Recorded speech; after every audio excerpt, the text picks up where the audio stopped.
10 দিন পর দেশে মোবাইল ইন্টারনেট চালু, ফেসবুক, ইনস্টাগ্রাম এবং টিকটক খুলবে আরও পরে।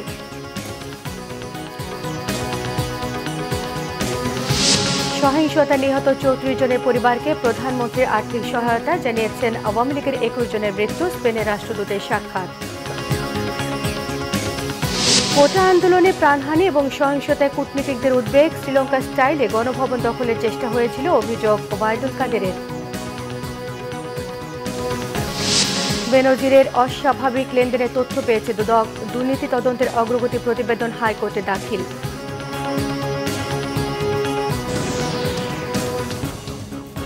দেখছিলেন সংবাদ শিরোনাম, এবারে বিস্তারিত। টানা 10 দিন বন্ধ থাকার পর আজ বিকেল 3টা থেকে চালু হয়েছে মোবাইল ইন্টারনেট। তবে আগামী 31 জুলাইয়ের মধ্যে সরকারের দেওয়া চিঠির যৌক্তিক জবাব দিতে না পারলে আপাতত ফেসবুক, ইনস্টাগ্রাম এবং টিকটক বন্ধ থাকবে বলে জানিয়েছেন ডাক, টেলিযোগাযোগ এবং তথ্য প্রযুক্তি প্রতিমন্ত্রী জুনায়েদ আহমেদ পলক। রবিবার সকালে বিটিআরসি ভবনে বিভিন্ন mobile operator, association of mobile telephone operator Bangladesh এবং মোবাইল ফিনান্সিয়াল সার্ভিসের সঙ্গে বৈঠক শেষে এসব কথা জানান তিনি। বলেন, সাম্প্রতিক সময়ের মোবাইল ইন্টারনেট সংযোগ বিচ্ছিন্ন থাকায় সংযোগ চালুর পর মোবাইল ইন্টারনেট গ্রাহকরা 3 দিনের জন্য 5 জিবি বোনাস পাবেন। সব অপারেটরের গ্রাহকরা এই সুবিধা পাবেন। কোটা সংস্কার আন্দোলনে পুরো দেশে স্থবির হয়ে পড়লে গেল 17 জুলাই রাতে মোবাইল ইন্টারনেট এবং 18 জুলাই রাতে ব্রডব্যান্ড ইন্টারনেট বন্ধ করে দেওয়া হয়।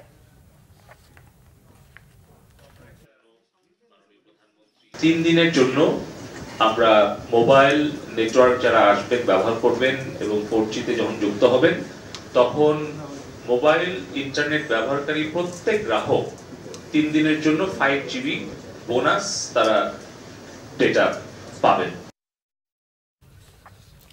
প্রধানমন্ত্রী শেখ হাসিনা বলেছেন, বাংলাদেশকে নিয়ে খেলা বারবার হতে দেওয়া হবে না। সহিংসতার সঙ্গে জড়িতদের খুঁজে বের করে শাস্তি নিশ্চিত করা হবে। গণভবনে সাম্প্রতিক সহায়তায় নিহত 34 জনের পরিবারকে আর্থিক সহায়তা প্রদান অনুষ্ঠানে তিনি এমন হুঁশিয়ারি দেন। সহিংসতার বিষয়ে তথ্য থাকলে আইন শৃঙ্খলা রক্ষাকারী বাহিনীকে দেওয়ার পরামর্শ দিয়েছেন প্রধানমন্ত্রী। বলেছেন, মানুষ মেরে ঝুলিয়ে রাখার মতো বর্বরতার সঙ্গে জড়িতদের মানুষের নিরাপত্তার স্বার্থে বিচার করতে হবে। রিপোর্ট করছেন সৈয়দ আব্দুল মোহিত। কোটা সংস্কার আন্দোলনকে ঘিরে সাম্প্রতিক সহিংসতায় নিহত 34 পরিবারের সদস্যদের সাথে গণভবনে সাক্ষাৎ হয় প্রধানমন্ত্রী শেখ হাসিনার। সহিংসতায় নিহতদের পরিবারকে আর্থিক সহায়তা হিসেবে দেয়া হয় পারিবারিক সঞ্চয়পত্র এবং নগদ অর্থ। উপস্থিত ছিল বেগম রোকেয়া বিশ্ববিদ্যালয়ের ইংরেজি বিভাগের শিক্ষার্থী আবু সাইদের পরিবারও। আবেগ আপ্লুত প্রধানমন্ত্রী নিহতের স্বজনদের সান্ত্বনা দেওয়ার পাশাপাশি খোঁজ খবরও নেন। বলেন, দেশের মানুষের জন্য উন্নয়ন, তাতে বাধা দেয়া বা জ্বালিয়ে পুড়িয়ে দেয়া কোনোদিনই গ্রহণযোগ্য নয়। চেয়েছি এই দেশের মানুষের জন্য একটু, কারণ আমার বাবা বলতেন দুঃখী মানুষের মুখে হাসি ফোটাও, আমি সেই চেষ্টাই করে যাচ্ছিলাম। কিন্তু এই যে বারবার যে এই ধরনের ঘটনা ঘটাবে, এই সন্ত্রাসী ঘটনা ঘটাবে, এটা তো কাম্য না। আর মানুষ কি দোষ করলো যেভাবে মানুষ খুন করতে হবে? মানুষ খুন করে সরকার পতন, এটা কবে হয়, কখন হয়? সাধারণ মানুষ কি দোষ করেছে? আমি আসলে আপনাদেরকে আমি কি বলে সান্ত্বনা দেব? আমি একটু বলবো যে আমি আপনাদের মতনই একজন, বাবা মা ভাই হারানো সেই এতিম। কাজে আপনাদের কষ্ট আমি বুঝি, আমি আছি আপনাদের জন্য, আপনাদের পাশে। কারণ এইভাবে বারবার বাংলাদেশটাকে নিয়ে খেলা, এটা আর হতে দেওয়া যায় না। কাজে আমি আপনাদেরই সাহায্য চাই। সবাইকে ধৈর্য ধরার আহ্বান জানান সরকার প্রধান। সহিংসতায় জড়িতরা ছাড় পাবে না বলেও হুঁশিয়ারি তার। আপনারা আপনজন হারিয়েছে, আপনারা একটা শোক সইতে পারেন না। আর আমি কি শোক সই নিয়ে দিন রাত পরিশ্রম করে যাচ্ছি, শুধু কেন এই দেশের মানুষের জন্য। কিন্তু আজকে এইভাবে বাধা দেওয়া, যা কিছু করি জ্বালায় পরে শেষ করে দেওয়া, এটা তো কোনো দিনই গ্রহণযোগ্য না। সাধারণ মানুষই তো সুবিধা পেত। এই মেট্রো রেলে কারা চলতে, এক্সপ্রেস ওয়েতে কারা চলে? মানুষের কাজ করাটাই তো আমার কাজ। আর মানুষ মেরে লাশ ঝুলিয়ে রাখার মতো এই বর্বরতা, জানোয়ারের মতো ব্যবহার, এটা কি কেউ করতে পারে? এটা কি কোনো একজন মুসলমানের লাশ ঝুলায় রাখবে পা বেঁধে? যারা এগুলির সাথে জড়িত অবশ্যই তাদের বিচার হবে, তাদের বিচার করতে হবে, নইলে মানুষের নিরাপত্তা দেওয়া যাবে না। আপনাদের কাছে শুধু এটুকু বলবো যে আপনারা সবর করেন আর আল্লাহকে ডাকেন যেন এই সমস্ত খুনি, জালেম এদের হাত থেকে আমাদের দেশটা যেন রেহাই পায়। নিহতদের পরিবারের পাশে থাকার প্রতিশ্রুতিও দেন প্রধানমন্ত্রী শেখ হাসিনা। সৈয়দ আব্দুল মুহিত, বাংলাভিশন, ঢাকা। এদিকে প্রধানমন্ত্রী শেখ হাসিনা বলেছেন, কোটা সংস্কার আন্দোলনে জামায়াত শিবিরের সন্ত্রাসীরা শুরুতে ঘাপটি মেরে থাকলেও এক পর্যায়ে ভয়ঙ্করভাবে আবির্ভূত হয়। যে প্রতিষ্ঠানগুলো সরকারের সফলতা এবং উন্নয়নের প্রতীক, জনসেবামূলক এবং যেখানে সেখানে সাফল্য, সন্ত্রাসীরা সেসব প্রতিষ্ঠানে হামলা করে। জনগণের কল্যাণ হয়, সরকারের সাফল্য আছে এমন সব স্থাপনায় দুষ্কৃতিকারীরা হামলা চালিয়ে ক্ষতিগ্রস্ত করেছে। গণভবনে বাংলাদেশে নিযুক্ত স্পেনের রাষ্ট্রদূত Gabriel Maria Sistiaga Ochoa de Chinchetru সৌজন্য সাক্ষাৎ করতে গেলে প্রধানমন্ত্রী এই মন্তব্য করেন। সন্ত্রাসীদের হামলার শিকার কোভিড হাসপাতাল, মেট্রো রেল, এক্সপ্রেসওয়ে, সেতু ভবন এবং ডেটা সেন্টারের কথা উল্লেখ করেছেন প্রধানমন্ত্রী। জানান, সাম্প্রতিক সহিংসতায় এখন পর্যন্ত তার দলের 21 জন নেতাকর্মী নিহত হয়েছে। নিহতদের পরিবারের সদস্য এবং আহতদের জীবন জীবিকা এবং বিনামূল্যে সুচিকিৎসায় সরকারের দেওয়া পদক্ষেপের কথা উল্লেখ করেছেন প্রধানমন্ত্রী। কোটা আন্দোলনকে কেন্দ্র করে উদ্ভূত সংকটের টেকসই সমাধানের আহ্বান জানিয়ে পররাষ্ট্র মন্ত্রণালয়কে চিঠি দিয়েছে যুক্তরাষ্ট্র, যুক্তরাজ্য এবং ইউরোপীয় ইউনিয়ন সহ 14টি বিদেশি মিশন। চিঠিতে গত কয়েকদিনের ঘটনায় প্রাণহানি এবং সম্পদ ধ্বংসের ঘটনায় গভীর উদ্বেগ প্রকাশ করা হয়েছে।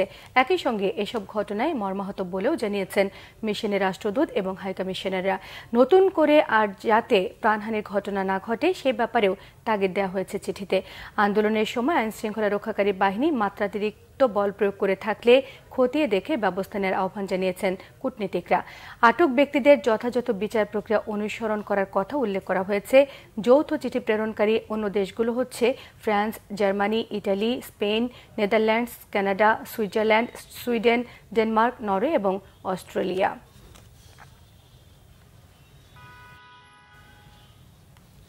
আওয়ামী লীগের সাধারণ সম্পাদক ওবায়দুল কাদের বলেছেন, অর্থ আত্মসাৎকারী 111-এ কুশীলব ডক্টর মোহাম্মদ ইউনূসের দেয়া বিবৃতি কোটা সংস্কার আন্দোলন আগুন সন্ত্রাসের সঙ্গে সম্পর্কিত কিনা তা খতিয়ে দেখতে হবে। জানিয়েছেন, কারফিউ না দিলে শ্রীলঙ্কা স্টাইলে গণভবন দখলের ষড়যন্ত্র ছিল। দুপুরে রাজধানী তেজগাঁওয়ে ঢাকা জেলা আওয়ামী লীগ কার্যালয়ে নিম্ন আয়ের মানুষের মধ্যে খাদ্য সামগ্রী বিতরণ অনুষ্ঠানে ওবায়দুল কাদের অভিযোগ করেন, ডক্টর ইউনূস নির্লজ্জের মতো মাঠে সক্রিয় হয়েছেন। দেশে বিদেশে এখন বিবৃতি রাজনীতি চলছে। যারা বিদেশে বসে বিবৃতি দিয়ে যাচ্ছেন তাদের দেশে এসে রাষ্ট্রীয় গুরুত্বপূর্ণ সম্পদ এবং স্থাপনা ধ্বংসযজ্ঞ পরিদর্শন করার আহ্বান জানিয়েছেন ওবায়দুল কাদের। কোটা সংস্কার আন্দোলনকে ভর করে বিএনপি জামায়াত দেশের সম্পদ ধ্বংস করেছে, নৈরাজ্য চালিয়েছে বলে অভিযোগ করেছেন আওয়ামী লীগের সাধারণ সম্পাদক। বিএনপি মহাসচিব মির্জা ফখরুল ইসলাম আলমগীরও বিবৃতির নামে অন্ধকারে ঢিল ছুড়েছেন। আওয়ামী লীগ কোটা আন্দোলনে আক্রান্ত হয়েছে, কাউকে আক্রমণ করেনি বলেও দাবি করেছেন ওবায়দুল কাদের। আজকে ইউনূস কত নির্লজ্জ, তিনি ভারতকে অনুরোধ করেন শেখ হাসিনাকে থামাতে। শেখ হাসিনা আক্রান্ত, আক্রমণকারী নন, তাকে থামাবে। এই ইউনূস আমাদের জাতীয় স্মৃতিসৌধে যায়নি, এই ইউনূস আমাদের শহীদ মিনারে যায় না, এই ইউনূস করোনা জাতীয় কোনো দুর্যোগে এই দেশের মানুষের পাশে ছিল। কোটা সংস্কার আন্দোলনকে ঘিরে সংঘর্ষ, নিহতের ঘটনায় চট্টগ্রাম নগরী এবং জেলায় হওয়া 31 মামলায় আরও 50 জনকে গ্রেফতার করা হয়েছে। এর মধ্যে জেলায় গ্রেফতার হয়েছে 10 এবং নগরীতে 40 জন। এ নিয়ে চট্টগ্রামে 12 দিনে 897 জনকে গ্রেফতার করা হলো। সিএমপির মিডিয়া অ্যান্ড পাবলিক রিলেশনস বিভাগের অতিরিক্ত উপকমিশনার কাজী মোহাম্মদ তারেক আজিজ বলেছেন, এখন পর্যন্ত নগরীতে কোটা আন্দোলনে হত্যা, দাঙ্গা, সন্ত্রাসী কার্যক্রম এবং নাশকতার ঘটনায় 20টি মামলা হয়েছে। এসব মামলায় গত 24 ঘণ্টায় 40 জন সহ মোট 516 জনকে গ্রেফতার করা হয়েছে। এছাড়া চট্টগ্রাম জেলার বিভিন্ন জায়গায় কোটা আন্দোলনকে ঘিরে হামলা, ভাঙচুরের ঘটনায় 11টি মামলায় গত 24 ঘণ্টায় 10 জন সহ মোট 381 জনকে গ্রেফতার করা হয়েছে। সাবেক আইজিপি বেনজির আহমেদের বিরুদ্ধে অস্বাভাবিক লেনদেনের প্রমাণ পেয়েছে দুদক। দুর্নীতির তদন্তের অগ্রগতি প্রতিবেদন হাইকোর্টে জমা দিয়েছে সংস্থাটি। এদিকে সাবেক ভূমিমন্ত্রী সাইফুজ্জামান চৌধুরীর নামে যুক্তরাজ্যের ৩৫০টি বাড়ির বিষয়ে তদন্ত করতে দুদককে নির্দেশ দিয়েছে হাইকোর্ট। রবিবার বিচারপতি নজরুল ইসলাম তালুকদারের দ্বৈত বেঞ্চে বেনজিরের নামে প্রতিবেদন জমা দিয়েছে দুদক। অস্বাভাবিক লেনদেনের বিষয়টি দুদকের অনুসন্ধানকারী দল খতিয়ে দেখছে। পাশাপাশি দেশের বাহিরে আরও কিছু রয়েছে কিনা সেটিও খতিয়ে দেখা হচ্ছে বলে জানিয়েছে দুদক। গত 23 এপ্রিল বেনজির আহমেদের বিরুদ্ধে আয় বহির্ভূত সম্পদ অর্জনের অভিযোগ অনুসন্ধানের অগ্রগতি প্রতিবেদন দিতে দুদককে নির্দেশ দেন হাইকোর্ট। এক্ষেত্রে অনুসন্ধানের অগ্রগতির 2 মাস পর হলফনামা আকারে আদালতে দাখিল করতে বলা হয়। গত 23 মে দুদকের আবেদনের পরিপ্রেক্ষিতে বেনজির আহমেদের 83টি দলিলের সম্পত্তি এবং 27টি ব্যাংকের 33টি অ্যাকাউন্ট জব্দের নির্দেশ দেয় আদালত। পরে 26 মে তার স্ত্রী এবং 3 সন্তানের আরও 119টি স্থাবর অস্থাবর সম্পত্তি জব্দেরও নির্দেশ দেওয়া হয়েছে। কর্মচারী হয়েও ঠিকাদারি করছেন শরীয়তপুরের সড়ক ও জনপথ বিভাগের কম্পিউটার অপারেটর সালমা আক্তার। আত্মীয়ের নামে লাইসেন্স করে নিজেই করছেন ঠিকাদারি। বড় বড় লাইসেন্স ভাড়ায় এনে কোটি কোটি টাকার কাজ হাতিয়ে নেওয়ার অভিযোগ তার বিরুদ্ধে। তার গড়ে তোলা সিন্ডিকেটের কাছে জিম্মি অন্য ঠিকাদাররা। শরীয়তপুর থেকে শহীদুজ্জামান খানের পাঠানো ছবিতে একটি ডেস্ক রিপোর্ট দেখুন। দেড় যুগেরও বেশি সময় ধরে শরীয়তপুর সড়ক ও জনপথ বিভাগে কম্পিউটার অপারেটর পদে কর্মরত সালমা আক্তার 2 ভাই ও ভগ্নিপতিদের নামে বানিয়েছেন 4টি লাইসেন্স, যদিও নিজেই করেন ঠিকাদারি। এছাড়াও তার বিরুদ্ধে আছে অনিয়মের নানা অভিযোগ।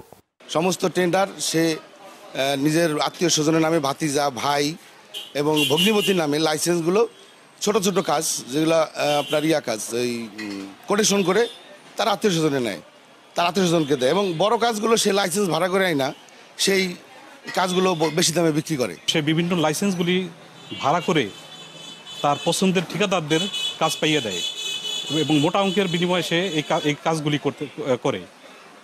আমি দ্রুত তার অপসারণ চাই। শরীয়তপুরে যে রাস্তা প্রশস্তর কাজ চলতে, যে 4 লাইনের, সেখানে যেই সরকার যে ঘর বাড়িগুলো নিয়েছে, সেই কাজগুলো, সেই ঘর বাড়িগুলো নিলাম অথবা টেন্ডার হওয়ার কথা, সেগুলো সে না করে গোপনে কাগজপত্র তৈরি করে মানুষের কাছ থেকে 2 লাখ, 4 লাখ, 5 লাখ টাকা করে নিয়ে তার বাহিনীকে সে এখানে কাজে লাগাইছে। এই ব্যাপারে এক্সচেঞ্জ সাহেব কিছু জানে না। সে বলে যে আমি এটা টেন্ডারও দেই নাই, অকশনও করিনি। তাহলে এটা কিভাবে সম্ভব? যদিও সব অভিযোগ মিথ্যা বলে দাবি সালমা আক্তারের। সে আমাদের কাছে কাজ চায়, আমি তো কাজ দিতে পারি না। কাজ দেওয়ার ক্ষমতাও আমার নেই। আমি ছোট চাকরি করি। ওরা সম্পূর্ণ মিথ্যা এবং বানোয়াট একটা অভিযোগ করছে। এই ব্যাপারে আমি কিছু জানি না। অভিযোগের তদন্ত হচ্ছে প্রধান কার্যালয় থেকে, জানিয়েছেন নির্বাহী প্রকৌশলী। চিফ ইঞ্জিনিয়ার স্যারের অফিস থেকে 1 সদস্য বিশিষ্ট একটি তদন্ত কমিটি গঠন করা হয়েছে। তদন্ত কমিটি কাজ করছে, তদন্তের কাজ চলমান আছে এবং স্থাপনার ভাঙা নিয়ে যে অভিযোগটা, যে কোনো রকম বৈধ কাগজপত্র ছাড়া অবৈধভাবে স্থাপনা ভেঙে সেখান থেকে টাকা আদায়ের যে অভিযোগ আছে, সেটার ব্যাপারে একসাথে তদন্ত হচ্ছে। আমরা আশা করছি তদন্ত শেষ হয়ে খুব দ্রুততম সময়ের মধ্যেই রিপোর্ট দেওয়া হবে এবং আমাদের ঊর্ধ্বতন কর্তৃপক্ষ সে অনুযায়ী ব্যবস্থা গ্রহণ করবে। অভিযোগ প্রমাণ হলে সালমাকে দ্রুত আইনের আওতায় আনার দাবি স্থানীয়দের। Bangla vision news desk. Quota আন্দোলনের সহিংসতায় ক্ষতিগ্রস্ত নরসিংদী জেলা কারাগার পরিদর্শন করেছেন স্বরাষ্ট্র মন্ত্রণালয়ের 6 সদস্যের তদন্ত কমিটি। রবিবার সকালে তদন্ত কমিটির প্রধান ও সুরক্ষা সেবা বিভাগের যুগ্ম সচিব ফারুক আহমেদের নেতৃত্বে জেলা কারাগারের ধ্বংসযজ্ঞ ঘুরে দেখেছেন কমিটির সদস্যরা। পরিদর্শন শেষে ফারুক আহমেদ জানান, হামলার প্রত্যক্ষদর্শী, কারা কর্মকর্তা এবং রক্ষীদের সঙ্গে কথা হয়েছে। পর্যালোচনা করা হয়েছে ভিডিও ফুটেজও। সম্পন্ন হয়েছে গ্রাউন্ড ওয়ার্ক। 10 দিনের মধ্যে তদন্ত প্রতিবেদন জমা দেবেন বলে জানিয়েছেন তদন্ত কমিটির প্রধান।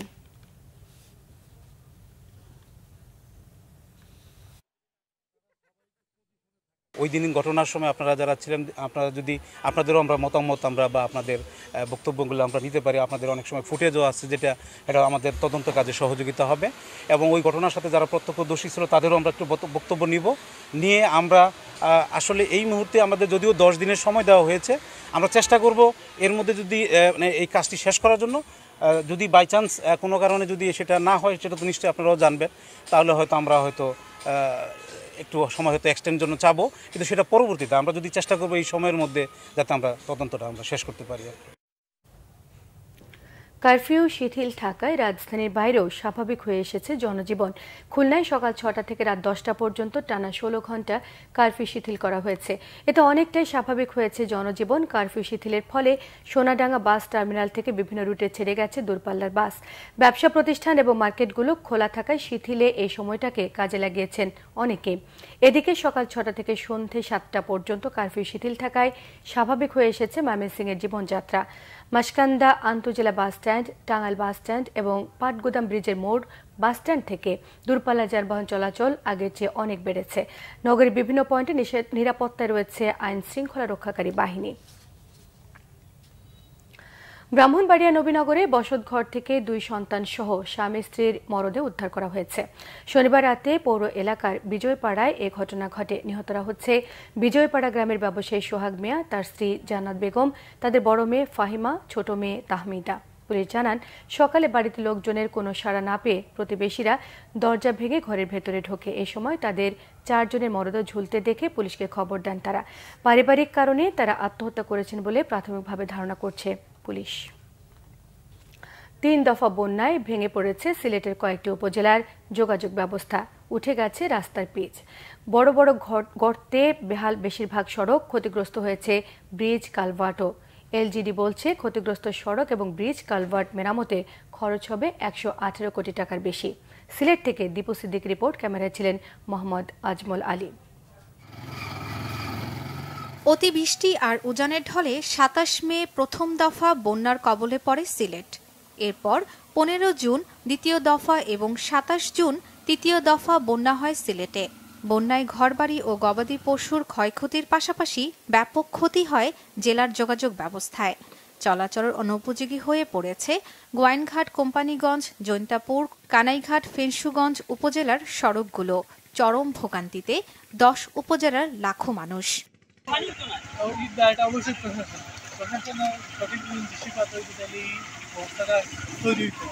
2022 সাল থেকে এই রাস্তাটা হইল গিয়া খুবই বাঙ্গা হয়ে পড়ে রাস্তা।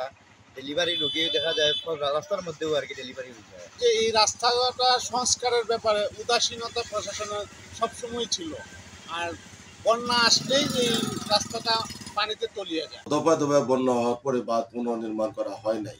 এতে মানুষের জান মালের বিশাল ক্ষতি হয়েছে। এর দায় কে নেবে? ক্ষতিগ্রস্ত রাস্তা পুনর্নির্মাণের জন্য এলজিডি যে ব্যাখ্যাটা দিয়েছে যে ফান্ড স্বল্পতা অথবা অর্থ ছাড় হচ্ছে না বিভিন্ন দীর্ঘসূত্রতার কারণে, এতে সাধারণ জনগণ ক্ষতি হবে কেন? এটা সংশ্লিষ্ট কর্তৃপক্ষ মন্ত্রণালয় বসে এটা দ্রুত ব্যবস্থা নেওয়া উচিত, অন্যথায় মানুষের দুর্ভোগ চরম আগে বেড়ে যাবে। এলজিইডি জানিয়েছে, বন্যায় সিলেটের 13টি উপজেলার 160 কিলোমিটার সড়ক ও 242 মিটার ব্রিজ কালভার্টের ক্ষতি হয়েছে। 2022 সালের বন্যায় ক্ষতিগ্রস্ত সড়কগুলোর মেরামত চলাকালে আবারও বন্যার হানায় বেড়েছে ক্ষতির পরিমাণ। এখন যেতে পারছি না, নৌকা দিয়ে যেতে হচ্ছে, রাস্তা দেখতে পাচ্ছি না, রাস্তা পানির নিচে। পানিটা নেমে গেলে যখন আমরা সশরীরে সব রাস্তায় যেতে পারবো। গভর্নমেন্ট সিস্টেমে একটা ক্রয় প্রক্রিয়া, এর সিস্টেম ডেভেলপ ইত্যাদি করতে একটু সময় তো লাগে। ক্ষতিগ্রস্ত সড়কগুলো দ্রুত মেরামতের দাবি ভুক্তভোগীদের। Bangla vision news desk.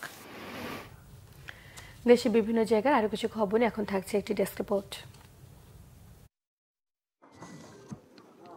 কোটা আন্দোলনে দুর্বৃত্তদের হামলায় রংপুর সিটি কর্পোরেশনের ক্ষতি হয়েছে প্রায় 3 কোটি 20 লাখ টাকার সম্পত্তি। দুপুরে নগর ভবনে মেয়র সম্মেলন কক্ষে সংবাদ সম্মেলনে এই তথ্য জানান সিটি মেয়র মোস্তাফিজার রহমান। এ ঘটনায় একটি নাশকতার মামলা হয়েছে বলেও জানান তিনি। গত 18 জুলাই রাজধানীর উত্তরায় কোটা সংস্কার আন্দোলনের সংঘর্ষে নিহত শিক্ষার্থী আসিফ হাসানের পরিবারের খোঁজ খবর নিলেন সাতক্ষীরা জেলা আওয়ামী লীগের একটি প্রতিনিধি দল। দেবহাটা উপজেলার আশকারপুর গ্রামে নিহত আসিফ হাসানের বাড়িতে গিয়ে তারা মরহুমের কবর জিয়ারত করেন এবং পরিবারের সদস্যদের সাথে কথা বলেন। নিহত আসিফ হাসান নর্দার্ন ইউনিভার্সিটির ইংরেজি বিভাগের অনার্স 2য় বর্ষের ছাত্র ছিলেন। গাইবান্ধায় সন্ত্রাসী হামলায় ক্ষতিগ্রস্ত আওয়ামী লীগ অফিস ও আহত নেতাকর্মীদের বাড়ি বাড়ি গেলেন ছাত্রলীগের সাবেক কেন্দ্রীয় সভাপতি মাহমুদ হাসান রিপন এমপি। দুপুরে তিনি কার্যালয়ে গিয়ে দুর্বৃত্তদের তাণ্ডবের ক্ষতচিহ্ন দেখেন এবং নেতাকর্মীদের সাথে কথা বলেন। পরে তিনি সন্ত্রাসীদের হামলা ও মারপিটে আহতদের শারীরিক অবস্থার খবর নেন ও স্বজনদের সান্ত্বনা দেন। এ সময় তিনি সাংবাদিকদের বলেন, বাংলাদেশের উন্নয়নের ধারাকে নস্যাৎ করতে ষড়যন্ত্র করছে বিএনপি জামায়াত। সকালে রাঙ্গামাটির জজ কোর্ট আদালতের সামনে বঙ্গবন্ধু আওয়ামী আইনজীবী পরিষদের উদ্যোগে মানববন্ধন হয়েছে। উপস্থিত ছিলেন রাঙ্গামাটির সংসদ সদস্য দীপঙ্কর তালুকদার এমপি। বক্তারা সম্প্রতি সংঘটিত হত্যাকাণ্ড ও রাষ্ট্রবিরোধী কর্মকাণ্ডের সুষ্ঠু ও যথাযথ বিচার নিশ্চিতে বিশেষ আইন প্রণয়ন সহ ভবিষ্যতে যাতে কোনো দুষ্কৃতিকারী এমন রাষ্ট্রবিরোধী অপরাধ করার সাহস না পায় সেজন্য অপরাধীদের দৃষ্টান্তমূলক শাস্তির দাবি জানান। গোপালগঞ্জে আনসার ভিডিপির বৃক্ষরোপণ কর্মসূচি শুরু হয়েছে। শোভাযাত্রা শেষে বাহিনীর জেলা কমান্ড্যান্ট মোহাম্মদ ফজলে রাব্বি আনসার ভিডিপি প্রশিক্ষণ মাঠে বৃক্ষের চারা রোপণ করে কর্মসূচির উদ্বোধন করেন। পরে বাহিনীর সদস্যদের মধ্যে 707টি বৃক্ষের চারা বিতরণ করা হয়। রাজশাহীর পবা ও মোহনপুর উপজেলার ইমাম মুয়াজ্জিন ও আলেমদের সাথে মতবিনিময় করেছেন স্থানীয় এমপি আসাদুজ্জামান আসাদ। নওহাটা মডেল মসজিদ কমপ্লেক্সে এই মতবিনিময় সভায় সভাপতিত্ব করেন ইসলামী ফাউন্ডেশন রাজশাহী বিভাগের পরিচালক Anisuzzaman Shikdar. Bangla vision news desk. সংবাদ শেষ করব, শিরোনামগুলো আরো একবার জানিয়ে দিয়ে। 10 দিন পর দেশে মোবাইল ইন্টারনেট চালু, ফেসবুক, ইনস্টাগ্রাম এবং টিকটক খুলবে আরো পরে। সহিংসতা নিহত 34 জনের পরিবারকে প্রধানমন্ত্রীর আর্থিক সহায়তা জানিয়েছেন আওয়ামী লীগের 21 জনের মৃত্যু, স্পেনের রাষ্ট্রদূতের সাক্ষাৎ। কোটা আন্দোলনে প্রাণহানি ও সহিংসতায় কূটনীতিকদের উদ্বেগ, শ্রীলঙ্কা স্টাইলে গণভবন দখলের চেষ্টা হয়েছিল, অভিযোগ ওবায়দুল কাদেরের। বেনজিরের অস্বাভাবিক লেনদেনের তথ্য পেয়েছে দুদক, দুর্নীতি তদন্তের অগ্রগতি প্রতিবেদন হাইকোর্টে দাখিল।